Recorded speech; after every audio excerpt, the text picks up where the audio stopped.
Bonjour, je suis Clémentine Sibilia, je suis analyste chez NextCap Partners et je suis arrivée ici en 2022. Dans le cadre de mes études à l'EM Lyon, j'ai fait mon stage de fin d'études chez NextCap Partners, donc je suis un bébé NextCap parce qu'à l'issue de mon stage, je l'ai converti en CDI, donc en janvier 2023 et depuis je suis analyste.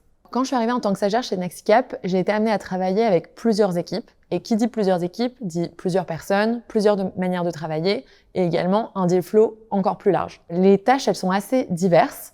C'est à la fois du suivi de portefeuille, c'est-à-dire les entreprises qu'on suit au quotidien, et aussi des nouveaux investissements.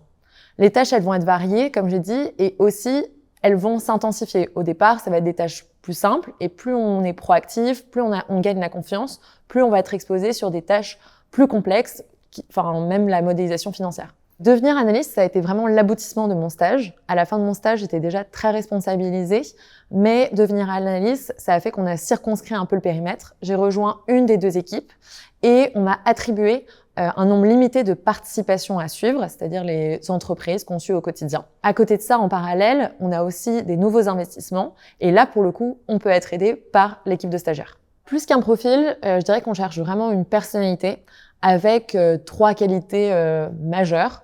La première et la plus importante, c'est la curiosité intellectuelle.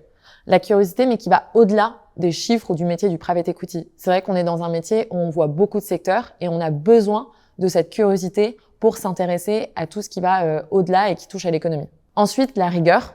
Ça se travaille tous les jours. Même moi encore aujourd'hui, j'apprends à être de plus en plus rigoureuse. Et enfin, la proactivité. C'est vrai que quand vous avez ces trois qualités, on a envie de vous faire confiance et encore plus vous exposer et de vous responsabiliser.